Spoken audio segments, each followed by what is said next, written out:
The Butcher and the Guild Master. In the small market square of a small town in England, meat was money, and money meant power. The Butcher's Guild controlled it all: prices, suppliers, and who could sell. At the top sat Harold Baines, Guild Master for 20 years. He was respected and feared, known for his polished manners and polished knives. The Guild's code was simple: no one sold meat outside their circle.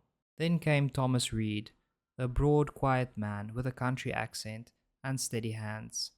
He bought a small stall at the edge of the square and began selling fresh meat at half the guild's prices. At first, Harold and his men laughed. "Let him play at butcher," they said. "He'll run out of money in a month." The crowds grew larger every day. Housewives whispered about his kindness. He gave scraps to children and bones to dogs. Within weeks, the guild members began losing customers. Profits shrank. The laughter stopped. The guild summoned Thomas to a private meeting. Harold poured him wine and spoke softly.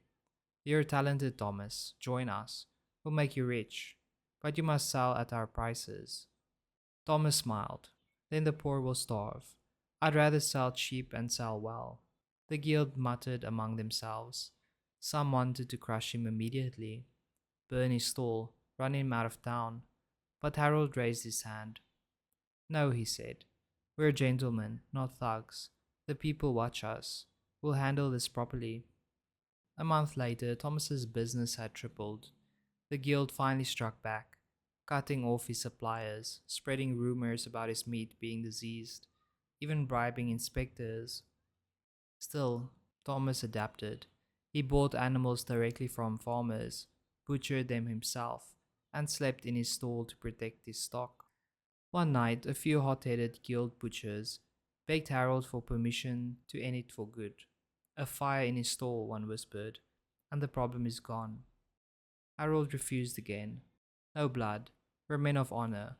Let's remind the people who built this town." He planned to host a grand meat fair, free wine, music, and superior guild cuts. It would humiliate Thomas, he thought. It didn't. The night before the fair, Thomas made his own announcement. "For 1 week, all meat is free." The market erupted. People lined the streets before sunrise. Mothers sang his praises. Poor families feasted like kings. The guild's fair was forgotten before it began. Harold watched from his balcony as people carried home baskets of Thomas's meat, chanting his name.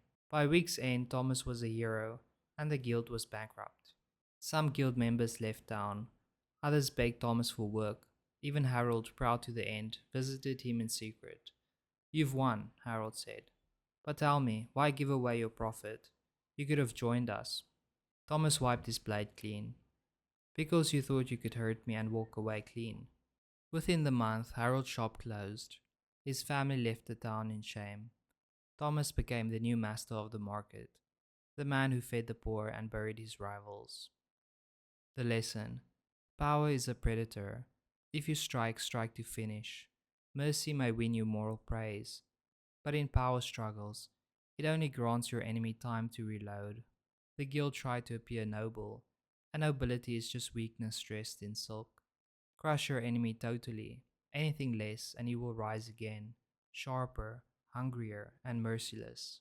Mercy is admirable in friendship, but in power struggles it's self-destruction. If you strike your rival, strike to end them, not to warn them.